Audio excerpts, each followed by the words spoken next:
G'day guys, Lucas here from Williams & Co Cricket. Today I'll do something different. As you guys would have seen yesterday, two videos came out by two different cricket bat reviewers. They both reviewed two of my bats that I had sent them. So first of all, I'd like to say a big thank you to Mark from Cricket Bat Info on taking the time out to do a review, and also Kevin at My Cricket Gear for taking the time out to do his review as well. Basically, those two guys pretty prominent in reviewing bats, especially Mark has been doing it for a long time. Kevin not so much, he's only been I think about a year or so doing it now, but Mark is very knowledgeable in terms of quality of cricket bats, and is basically because he's done a lot of reviews. So I thought today I would do a bit of a video in terms of answering some questions that you guys may have in terms of what I do. And I thought I would give you guys an insight of my background, how I came to be doing what I'm doing, and the struggles of being a bat maker in Australia in particular. So first of all, I would like to say a big thank you to all of my clients up to this point. I appreciate all the support you guys have given me, and have taken the chance to obviously use an independent bat maker and a pretty small independent bat maker, and give me the chance to make bats for them. So a big thank you to all of my clients. Also cricket clubs that have supported me as well. I've also supported them too, in terms of going and doing talks and donating and things like that. So big thank you to all you guys. I wouldn't be in this position if not for you. Anyway, so I thought I would start with just going over the reviews. Basically, Mark and Kevin, I think are pretty excited to be doing a review on something very different in terms of Australian grown willow. So they were excited and jumped on the opportunity to work together in this review, because it's not something they review every day. So predominantly bats made in the UK, India, here as well, all around the world, New Zealand, South Africa. Most of them will predominantly use, well, really will use UK grown English willow. For me, I do things a little bit different. I actually predominantly use Australian grown willow, and also do UK willow as well, but not to the extent of the Australian willow. Now, there was two very different reviews. You had Mark that reviewed the bat and basically knocked one bat in and showed you the difference once a bat's knocked in, and gave his thoughts on the willow, and wasn't as long as what Kevin's was. Kevin went into lots of detail, including trees, etc. He went and saw other bat makers and asked for their opinions and things like that. So that was good for him to go into that detail. But I just want to answer a few questions in terms of some misinformation in terms of that. Nothing major. So to start with, both of them picked up that they are very softly pressed. That is true. That is 100% true. Now, the reasoning for that, my mentor and someone that I've worked with a hell of a lot and who's given me some guidance in this industry, is a very well-known bat maker here in Australia, and that is Lachlan Fisher. So I thank Lachlan for giving some information that he's learned over the years, and being able to spend plenty of time down there with him in country Victoria. So I thank him for that, and I've learned a hell of a lot from a guy that has been hand making bats himself for over 30 years. I think at this stage he's handmade 30,000 bats or something he's counted to date. So for me, absolutely fantastic learning information that I would not know and have not been able to find out. So that's been invaluable for me. Now, his pressing, I use Lachlan Fisher's press. That was custom built for him I think around about 25 years ago.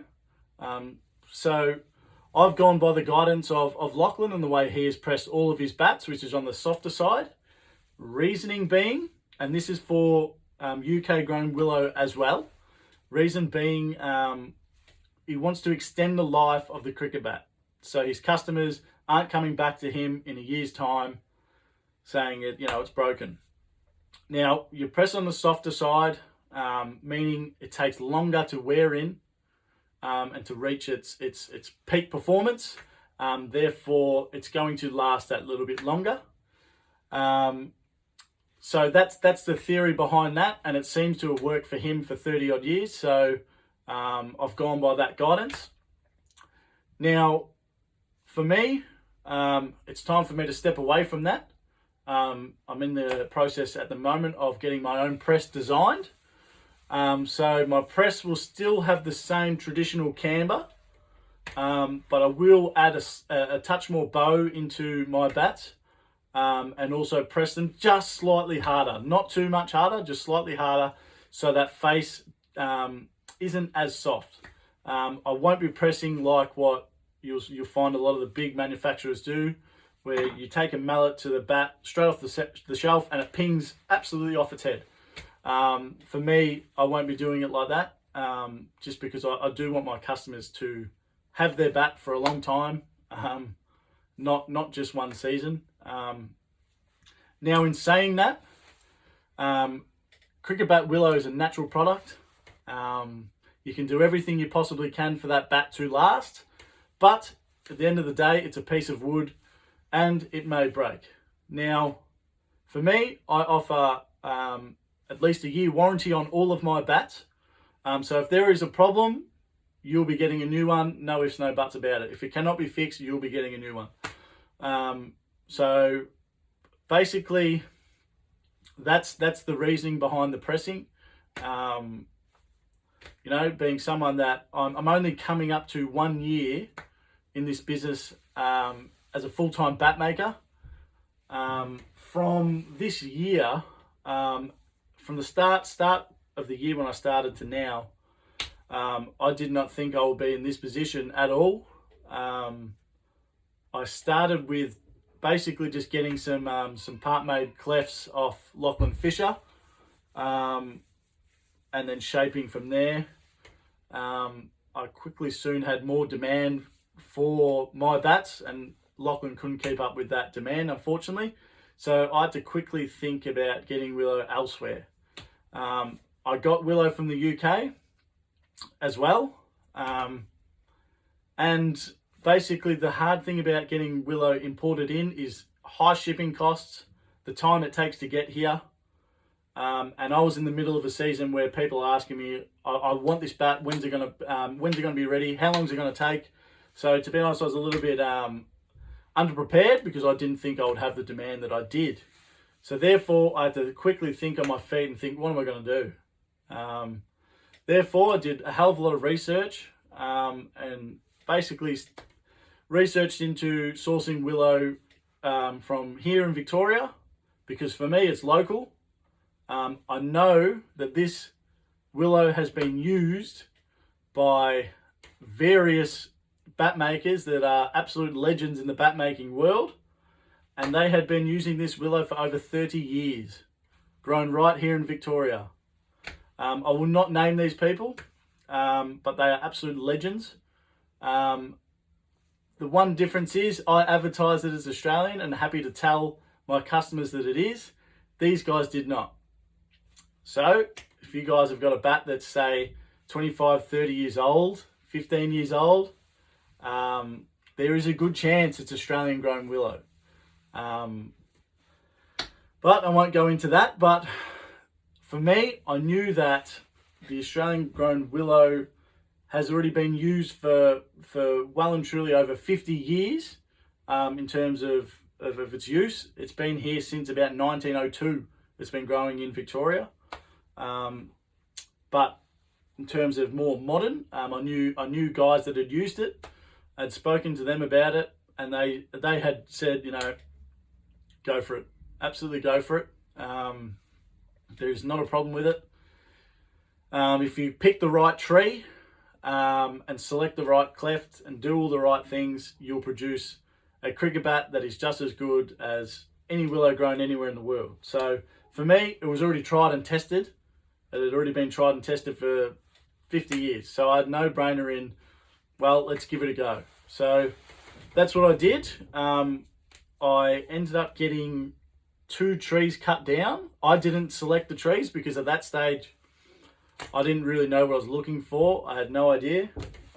So they cut down 2 trees. I went there and picked up some billets, thinking, geez, what am I going to do with these? I need to machine them somehow. So I soon had to learn how to machine a billet into a cleft, knowing that I didn't have a press. So knowing that, well, I'm going to have to take them to Lachlan and we're going to have to press them there. That was fine. But then the other issue was they need to be dry. Geez. And I knew that I was in the middle of a cricket season with demand. I had stuff coming from the UK that was held up in customs that took over a month to get here. So I was in a little bit over my head, and then I had to wait for all this willow to dry. So I was well and truly underprepared, and had to think on my feet real fast. So I had a really lull period, I think of about a month and a half, where I had no willow at all. Had nothing. I had orders piling up. Thought, shit, what am I going to do?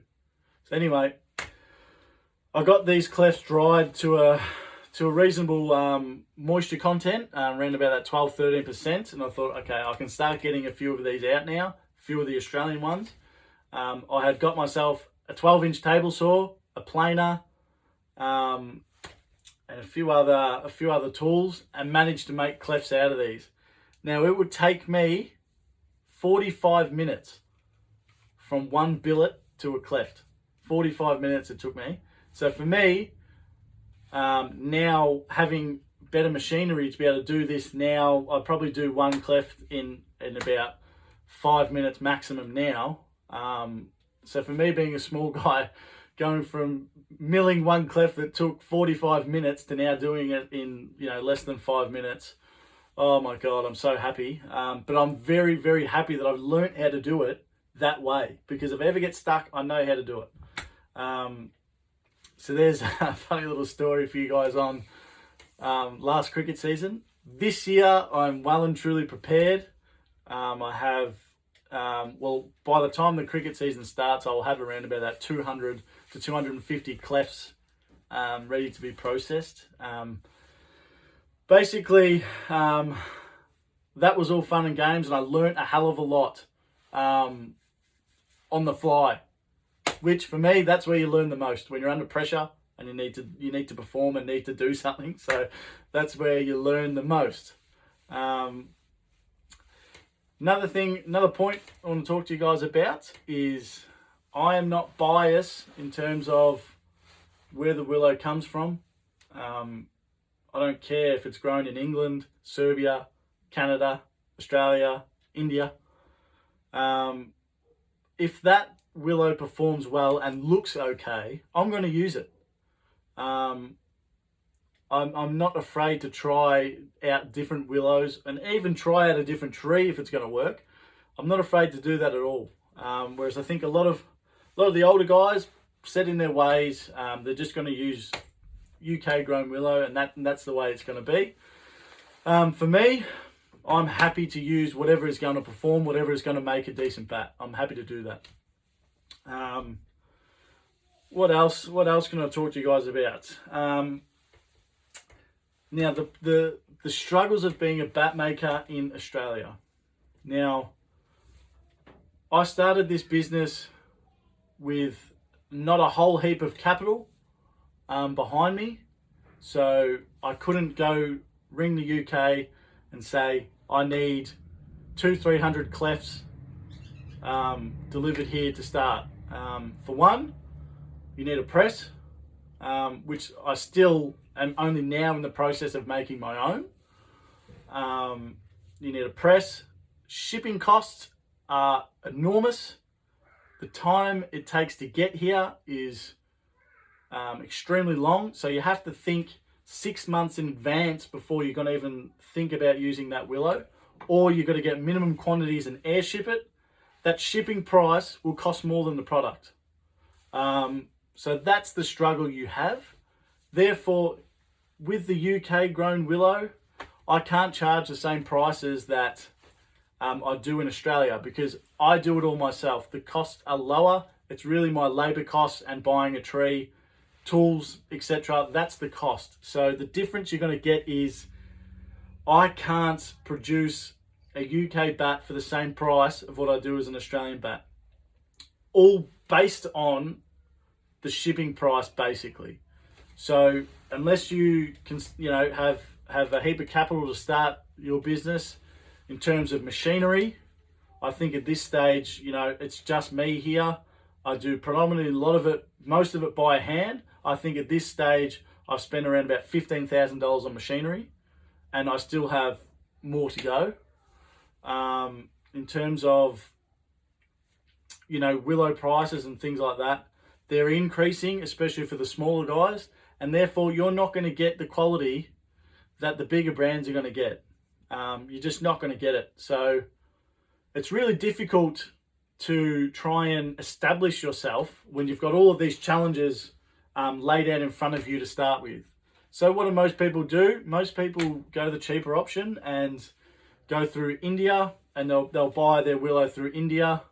Their labor costs are lower, therefore their willow is going to be cheaper, but you're just totally getting a mixed bag. You're getting kiln drawn willow, and you might get, if you order, 20 clefts or 20 part-made bats, you may get 5 that are really nice, but you're going to get others in there that is not the quality that you've paid for. That's just what happens, because let's face it, if you're a big manufacturer, you're not going to give away your best willow to a small guy that's paying, I think sometimes, people might be paying as less as $100, maybe even less, for a fully made cricket bat coming out of India or Pakistan. Might be $100 for a bat. That's it. But you're going to get something that has been kiln dried, probably overpressed, and you're not actually making the bat at all. You're simply putting your own brand, your own stickers on it, and then selling it. If anything goes wrong with those guys, they're not going to be able to fix that bat. They're in serious trouble. So for me, that's out of the question. I did not want to go down that path at all. For me, I always thought the only way to establish yourself properly and to have a good, viable business is to learn how to do it traditionally and do it from start to absolute finish. Therefore, you have total control over what you're doing. And that's sort of the path I've gone down. And I'm going to keep going down that path. I'm extremely determined to do well, to make my mark in the bat making industry. It's going to take time, but I can see from when I started to now, I've grown a hell of a lot already. And that's just about, being stubborn, working hard, and learning. For me, I'm like a sponge when it comes to anything to do with cricket bat making. I soak it up because I want to know every single thing there is about it. I'm continually learning every day. Every day I'm learning. Every day I strive to get better, because obviously the better quality your work, the more the word gets around, the more the customers are going to come to you. So for me, if I project 5 years time from now, I hope I've built a really solid reputation, especially here in Melbourne and Australia. I continually work harder on what I'm doing in trying to get better, because it's only going to benefit me. It's only going to raise my reputation if I get better at what I'm doing. So any criticism, I definitely take it on board, 100%. This has been 1 year for me in bat making as a full-time career. I think I look back at when I started to now, and my bat making skills have come a hell of a long way from when I started. So for me, I'm proud of myself to be able to get to this point, but the job is not finished. It's about keep on going, spread the word, do quality work so that, you know, my motto really is one brings two. So if one good bat goes out, I'm sure they're going to tell one of their mates at the cricket club that's going to come back to me. So that's my motto in terms of that. In terms of, it's very difficult because a lot of it, you're sort of self-learning. You don't have an apprenticeship in bat making here. In the UK, yes, you probably do, because bat making in the UK is a hell of a lot bigger than what it is here. They still have that tradition of independent bat makers going about their business and making bats predominantly by hand and using traditional ways. So you can see there's a market for it. They're still around, and you know, hands together to those guys that have been able to stick it out, keep on going, producing quality bats, and trying to sort of, you know, create a market for independent bat makers. Because now, especially in Melbourne and Australia, you know, you look up a local bat maker, you're not going to find it, or it's very difficult to find a good one. So for me, my next step now is basically I do all this from home. I've built a little workshop at the back. I have an undercover patio that way that is full of my machinery and full of stacks of clefts. So for me, I'm soon outgrowing this area. So for me, the next month or two is pretty important. I'm looking at moving into a factory and creating a small shop. So hopefully that will bring in people to me, and therefore I have more of a presence. Therefore, you go on Google, you look up Batmaker Melbourne, you can see this is where Williams & Co is. Come on down and get a bat that is handmade using traditional methods. So for me, that's important. I want to keep on pushing and pushing and pushing, getting better and better and better and better. And I believe I'm going that way. I've come a long way from the start till now. So I'm very proud of myself, and I'm going to keep on continuing to do so and to get better. So in terms of what's going on in the future, that's what's going to happen is we are going to be getting an actual workshop, an actual destination where people in Melbourne are going to know where Williams & Co is, and you know, I'm going to become hopefully their local bat maker, and bat repairer, and things like that. So in terms of branding and the way I want to go down the road is basically I need to perfect the art of bat making, and it's going to take time. I've got it, I think, at a reasonable level now that is definitely competitive. I can always get better, but in terms of cricket, it's not just a bat that you use protective equipment. You know, there's balls, there's clothing, there's so many avenues that you can go down the road of. But for me, my identity in terms of in the cricket industry is to predominantly be a good quality bat maker. I will have softs and gloves and things like that. That will all come. So stay tuned for all of that as well. In terms of different willows, once all this COVID has eased, which I think is still going to take a fair bit of time, and I can travel again, I do have some willow lined up that none of you guys would have seen before. And you have no idea where it's been grown, and I won't be telling you until I've made bats from it. But I'm excited about this one because the conditions of growing are very, very similar to those of the UK. So I'm excited to see some willow from another country. So I'm really excited for that. And I hope, fingers crossed, it's good. And then that gives me another avenue in terms of another option of willow as well. But for now, I hope you guys have enjoyed this insight into what it's like to be a bat maker. especially in Australia, it is difficult. It's difficult to obviously obtain good quality willow, and especially because the main supplier is halfway around the world, so it costs a lot of money and a lot of time to get that product here, but I'll keep moving. I thought I would show you guys some of the willow stocks that we have coming up this year, and these are really, really good quality. Basically because I have handpicked these trees myself, so now I know what tree produces what, so I can produce a better quality cricket bat in the end.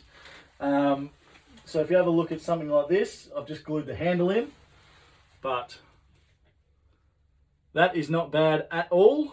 In terms of density is good, it's light. So that comes down to picking the right trees in terms of making a good cricket bat. If you pick the wrong trees, you're not going to get it looking like this, and it won't be as light. So basically I make a cleft which is like this. So this is where a cricket bat starts. You can see this is just a piece that I've grabbed off the shelf. Not the best piece, but you're going to have probably half heartwood in this one. This is a pretty standard Australian cleft. But every single cleft is an individual piece. That is what I'm trying to get across to everyone. I'm not biased in terms of Australian or English or wherever. For me, I use predominantly Australian because I can go and cut the trees down myself right here in Victoria, in my backyard, and I'm happy with the stocks that I've been able to produce. So I'm not going to go into some war on what's better. It's just got to be an individual thing. Some are going to perform better than others if they're from Australia, if they're from the UK. Some are going to perform better. That's just the way it is. So I'm not biased in that point. I'll use whatever I can get my hands on if it's any good. So there you go, guys. Hopefully you have got a little bit more of an insight into what I do in terms of what's planned for the future. And hopefully you guys give a local bat maker a go. You know, because it's important to keep the bat making business alive in Australia. It's definitely dying.